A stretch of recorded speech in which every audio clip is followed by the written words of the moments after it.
आज हम देखते हैं शेज़ी जब वापस शियांशु के पास आती है तो शियांशु उसे थैंक यू कहता है सिचुएशन को संभालने के लिए। शियांशु अपने पापा की वजह से अपसेट था क्योंकि वो हर बात को बिजनेस के नज़रिए से देखते थे। बातों ही बातों में शियांशु फिर से शेज़ी के साथ पुराने दिन की बात करने लगता है और हमें पता चलता है शियांशु को बचाने के लिए शीना ने अपने ऊपर गर्म तेल ले लिया था और तब से उसके कंधे पर वो दाग था। तब तो वो उसका दाग देख नहीं पाया था। अब जब वो देख सकता था तो वो उसे लेके डॉक्टर के पास जाना चाहता था। शीज़ी को अब समझ में आता है कि शीना के कंधे पर जो दाग था उसका क्या कारण था। अब शीज़ी के कंधे पर कोई दाग नहीं थी, इसीलिए वो कहती है उसका वो ज़ख्म कब का ठीक हो चुका, तो डॉक्टर के पास जाने की कोई ज़रूरत नहीं। वहाँ शीना को लगी थी भूख, पर उसके पास खाना ऑर्डर देने के लिए फ़ोन नहीं था। उसे स्टोर जाना पड़ता है सामान खरीदने, पर उसके पास उतने कैश नहीं थे और ऑनलाइन पेमेंट के लिए फ़ोन भी नहीं था। लेकिन तभी शिंग आता है उसके लिए नया फ़ोन लेके। शीना को फिर से शिंग ले जा रहा था। शीना भी आजकल बिना शिकायत किए गाड़ी में उठ जाती थी, फिर भी रास्ते में वो पूछती है वो उसे कहाँ ले जा रहा है। शिंग बताता है शाओ की कंपनी नया फ़ोन लॉन्च करने जा रही है, तो उसने पार्टी में उसे भी इनवाइट किया है। शीना को कंपनी के किचन में लाया जाता है और शाओ का ऑर्डर था 100 लोगों के लिए उसे फ्राइड राइस बनानी है। ऑफ कोर्स शीना को अकेले नहीं करना था, इन शेफ को उसे इंस्ट्रक्शन देनी थी। शीना को शुरू में अपने लिए गर्व महसूस होती है, पर शिंग ऐसा कुछ कहता है जिससे शीना को गुस्सा आता है और वो जाना चाहती है। तभी शिंग के पास शाओ का कॉल आता है। शाओ कहता है वो अगर जाना चाहती है तो जा सकती है, पर उसके जैसा फ्राइड राइस कोई और नहीं बना सकता, और अगर वो जैसा फ्राइड राइस चाहता है वैसा नहीं बना तो बाकियों की नौकरी तो जाएगी ही, ऊपर से सबको भूखा भी रहना पड़ेगा। अगर इसके बाद भी वो जाना चाहती है तो जा सकती है। उसके फ़ोन रखते ही सारे शेफ मिलके शीना से रिक्वेस्ट करते हैं उनकी मदद करने के लिए। वो तो ये भी कहते हैं कि अगर उसे नहीं बनाना है तो मत बनाए, उसकी तरफ से वो सब बना देंगे, वो बस इस बात को सीक्रेट रखे। अगर उससे पूछा जाए तो वो कहे उसी ने बनाया था। सबको इतना लाचार देख कि शीना राज़ी हो जाती है बनाने के लिए। बाद में शाओ मीटिंग पे ना जाके पहले ये देखने आता है शीना एक्चुअल में खाना बना रही थी या नहीं। वहाँ शीज़ी अपनी एंगेजमेंट के लिए अपनी मॉम को मेकअप आर्टिस्ट से सजा रही थी। उसने उनके लिए खूबसूरत सी ड्रेस भी खरीद के दी थी। लास्ट वन, वो उन्हें एक नेकलेस भी गिफ्ट करती है। बचपन में उसने अपनी मॉम को एक शादी पे किसी को एक खूबसूरत सी नेकलेस पहनते हुए देख उदास होते देखा था, तो वो मॉम को उससे भी अच्छा एक नेकलेस देती है। इतना करके भी उसकी मॉम शीना के लिए उदास हो रही थी। वो शीज़ी से कहती है शीना से अकेले में माफ़ी मांगने के लिए। शीज़ी गुस्सा हो जाती है। वो कहती है उसने शीना को अच्छा एक ड्रेस खरीद के दी, उसके लिए पब्लिशर ढूंढ के दिया, और कितना करेगी वो उसके लिए। शीज़ी की मॉम तब नेकलेस खोलने जाती है तो शीज़ी उनकी बात रखने के लिए राज़ी हो जाती है। बाद में वो शीना के कंधे की दाग के बारे में पूछती है उनसे। उसकी मॉम भी वही बताती है जैसा शियांशु ने बताया था। वहाँ फ्राइड राइस हो जाता है तो शाओ को टेस्ट करवाने ले आया जाता है। जैसा उसने चाहा था खाना वैसा ही बना था।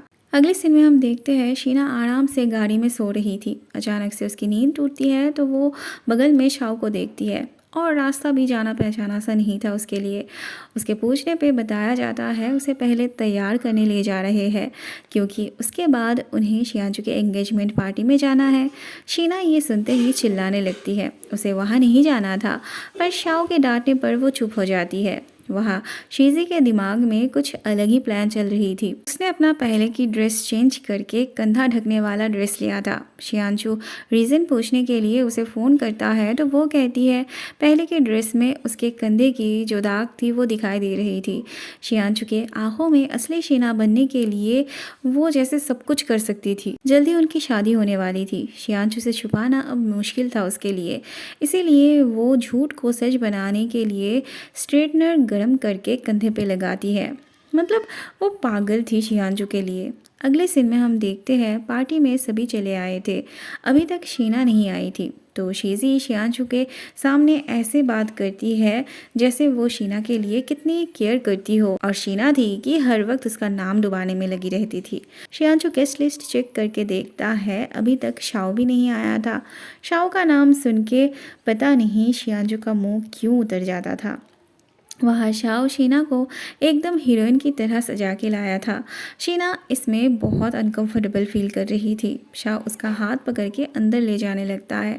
यहाँ पे इन्हें घेर के पूरा इवेंट चल रहा था, सबकी नज़र इन पे थी, पर शाओ और शीना के अंदर आते ही सबकी नज़र उन पे चली जाती है। पार्टी में सब सफ़ेद ड्रेस पहन के आए थे, लेकिन शाओ जानबूझ के शीना को रेड ड्रेस पहना के ले आया था और ख़ुद रेगुलर ड्रेस पहन के आया था ताकि सब लोग उन्हीं पे फोकस करें। ऊपर से वो गिफ्ट के तौर पे शीना का बनाया हुआ फ्राइड राइस लेके आया था। सब बोलने लगते हैं भला फ्राइड राइस कौन गिफ्ट करता है। शीजी शीना को ज़्यादा कुछ बोलने से पहले ही शाओ बात घुमा लेता है। शीना शाओ पे गुस्सा कर रही थी उसे रेड ड्रेस पहना के लाने के लिए, उसका फ्राइड राइस यहाँ लाने के लिए, पर शाओ तो अलग ही मूड में था, उसे शीना को जवाब ही नहीं देना था। वो सबके सामने शीना को नेकलेस पहना के देता है। शीना के मॉम डैड ये देख के खुश हो रहे थे। शीना इशारे से समझाने लगती है वो जैसा सोच रहे हैं वैसा कुछ नहीं। शाओ तो उसे ईयरिंग भी पहनाने जा रहा था। शीना तब खुद ही पहन लेने की बात करती है। वहाँ शियांशु देख रहा था, सबकी नज़रें उनकी जगह शीना और शाओ पे थी। शियांशु के मॉम को भी शाओ की ये हरकत पसंद नहीं आ रही थी और उन्हें लग रहा था शीना ने जानबूझ के अपने ऊपर फोकस करने के लिए रेड ड्रेस पहन के आई थी। पर शियांशु के पापा को ये बात यूनिक लग रही थी। वहाँ शीना के मॉम डैड ने तो सोच ही लिया था शाओ उसका बॉयफ्रेंड था और उन्हें पसंद भी था शाओ को, क्यों ना आता, इतने बड़े कंपनी का प्रेसिडेंट जो था वो। शीना कहती है ऐसा कुछ नहीं है और उसके जैसे लड़के से शादी करने से तो अच्छा है वो सारी उम्र कुंवारी रहे। इस बात से शीना की मॉम अपसेट हो जाती है। शीना कहती है वो शादी करेगी पर वो शाओ को उसके साथ ना जुड़े। शाओ अपना नाम सुन के उनसे बात करने चला आता है। शीना की मॉम डैड शाओ से ऐसे पूछताछ करने लगते हैं मानो जैसे वो उनका होने वाला दामाद हो। शीना बहुत एम्बेरस्ड फील करने लगती है। वो शाओ को वहाँ से हटाने की कोशिश करती है पर शाओ को भी उसकी मॉम डैड के साथ बात करने में इंटरेस्ट लग रहा था। तब शीना ही बाथरूम के बहाने वहाँ से चली जाती है। अगले सीन में हम इन दोनों को बात करते हुए देखते हैं। हमें पता चलता है शियांशु की दीदी और शाओ का भाई बहुत अच्छे दोस्त थे। शियांशु की दीदी शाओ का भला चाहती थी, वो उसे सक्सेसफुल होते हुए देखना चाहती थी। वहाँ शीना सबके नज़रों से दूर यहाँ आके थोड़ी देर बैठती है। तभी किसी के आने की आवाज़ पाके वो भागने जाती है पर शियांशु उसे भागने से मना करता है। शीना उसे थैंक यू कहती है उसे मीडिया से बचाने के लिए, पर शियांशु कहता है ये सब उसके लिए नहीं बल्कि शीजी के लिए कर रहा है वो।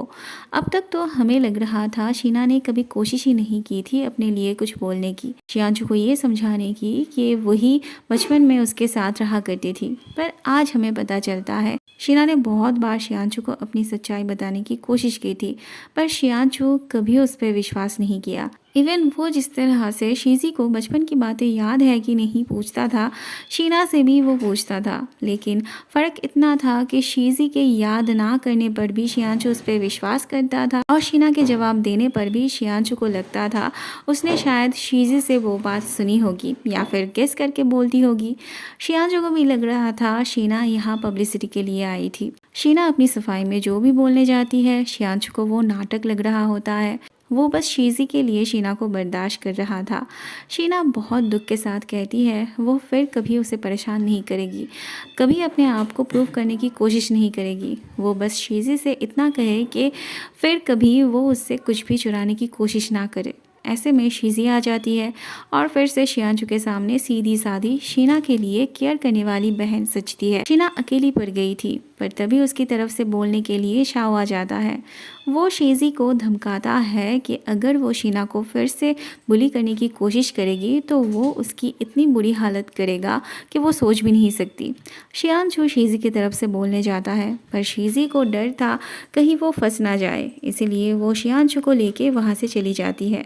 शीना शाओ की तरफ ग्रेटफुल होती है। शाओ कहता है वो इसे रोमांटिक वे से ना ले, उसकी जैसी लड़की को वो कभी अपना गर्लफ्रेंड नहीं बनाएगा, वो बस उसकी बहन को पसंद नहीं करता, इसीलिए उसकी मदद की। वह शेज़ी शियानचू से कहती है ज़रूर शीना ने ही शाओ को उसके बारे में उल्टा सीधा बोला होगा, इसीलिए उसने उसके साथ ऐसे बिहेव किया। बातों ही बातों में शियानचू कहता है शीना ने बताया बचपन में जब उसका ऑपरेशन हुआ था तब उसे बुखार आया था, इसीलिए उसने उसे भेजा था उसके पास और उसी ने सिखाया था उसका दिया हुआ नाम बोलने के लिए। क्या उसे याद है ऑपरेशन के बाद उनके बीच क्या बात हुई थी? शेज़ी को बार बार ये याद करने वाली बात परेशान करती थी, उसे ये जड़ से मिटाना था। वो गुस्सा होकर कहती है उसे तो शीना पे ज़्यादा भरोसा है ना, उसकी बातें कोई मायने नहीं रखती, नहीं तो हर बार वो क्यों जानना चाहता है उसे कुछ याद है या नहीं। प्रूफ के लिए क्या अभी उसे अपनी कंधे की दाग दिखाना पड़ेगा? शियानचू तब उसे रोकता है और कहता है उसे उस पर पूरा भरोसा है।